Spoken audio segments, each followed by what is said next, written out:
Sağlamlığının qeydinə qalan hər kəsi salamlayıram. Səhiyyə televiziyasında tibb xəbərlərinin vaxtıdır. Studiyada Günel İbadovadır. Baxaq görək dünyada və ölkədə hansı vacib tibb hadisələri baş verib.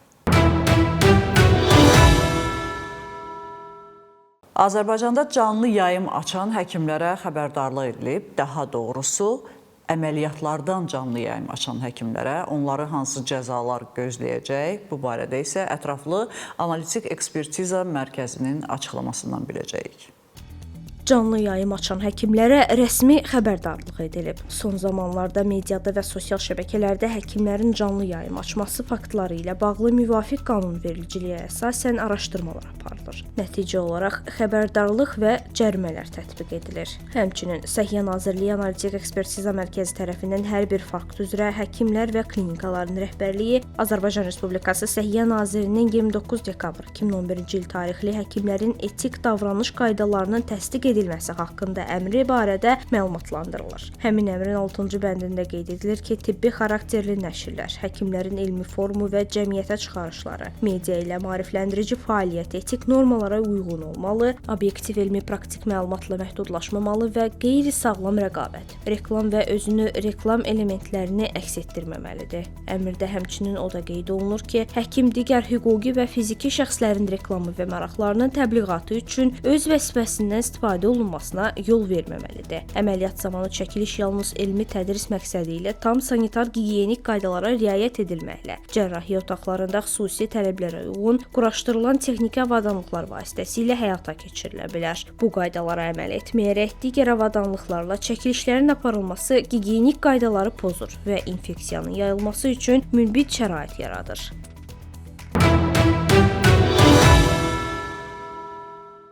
%130 gündən çox donuz böyrəyi ilə yaşadı və bununla da dünyada rekord səviyyəni müəyyən elədi. Lakin 130 gündən sonra bədən həmin böyrəkdən imtina elədi, həkimlər məcbur olub onu çıxartdılar. İstənilən halda heyvan orqanı ilə ən uzun müddətli yaşayan insan kimi tarixə düşdü. Detallara baxaq.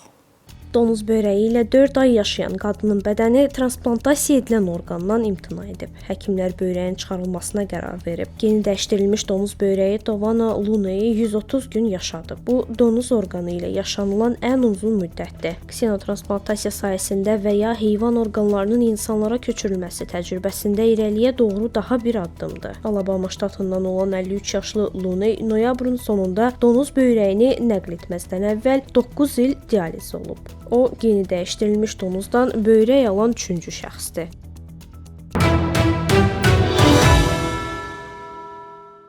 Artıq doya-doya şirniyyat yeyə bilərsiniz. İstədiyiniz qədər dişlərinizi də korlamağa haqqınız var. Amma pulunuz varsa. Çünki alimlər yenidən kök hüceyrələri ilə sıfırdan diş yetişdirməyə öyrəndilər. Necə? İndi biləcəksiniz.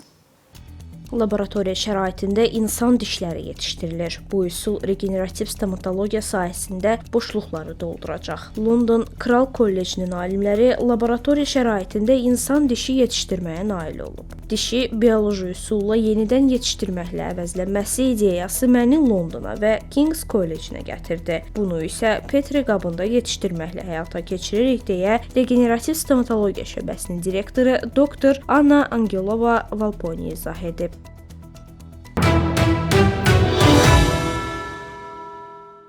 Oyuncaqla bağlı həddindən artıq sərt qərarlar qəbul edildi. Hətta 3 yaşına qədər uşaqların oynaya biləcəyi oyuncaqların tərkibində isə rənglənmələrə belə icazə verilməyəcək. Avropa kütləvi surətdə kimyəvi maddələrin uşaq oyuncaqlarında istifadə edilməsini qadağan edir.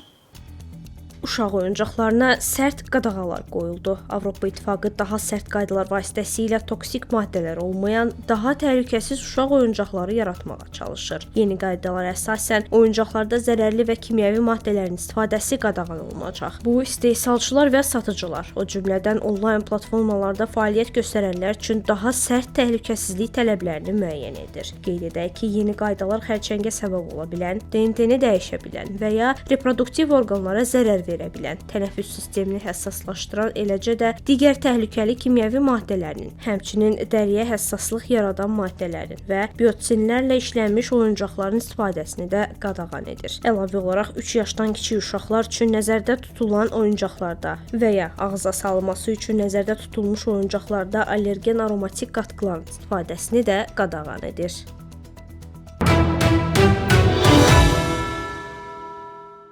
Elə bilirsiniz, musiqiyə qulaq asanda sadəcə qulaqlarınız işləyir. Qətiyyən belə deyil.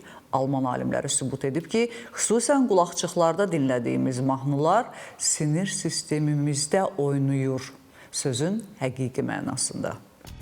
Musiqi təkcə qulaqda deyil, sinirdə də oynayır. Alman alimləri ilk dəfə olaraq MRT görüntülərində dorsal kök qangliyalarını avtomatik seqmentləşdirən neyron şəbəkəsini öyrənmək üçün dərin öyrənmə alqoritmlərindən istifadə etməyi bacarıb. Onurğa qanglionları periferik sinir sistemindəki həssas sinir hüceyrə cismlərinin toplusudur. Bu, birləşmiş MRT və süni intellektin əsaslı metodudur. Məsələn, elektrik həyəcanının təsvir markerləri vasitəsilə sinir fəaliyyətinin gələcəkdə in vivo görünməsi istiqamətində ilk addımdır.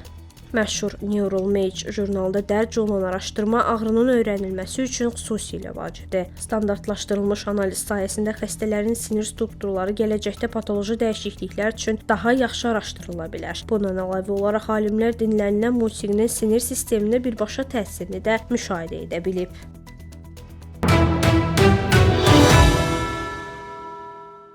Bugün olan səhiyyə xəbərlərimiz bu qədər. Dünyada və ölkədə baş verən ən vacib tibb hadisələrini bizdən izləyin. Unutmayın, bilmək hər zaman öndə olmaq deməkdir. Özünüzü və doğmalarınızı qoruyun. Sağ olun, salamat qalın.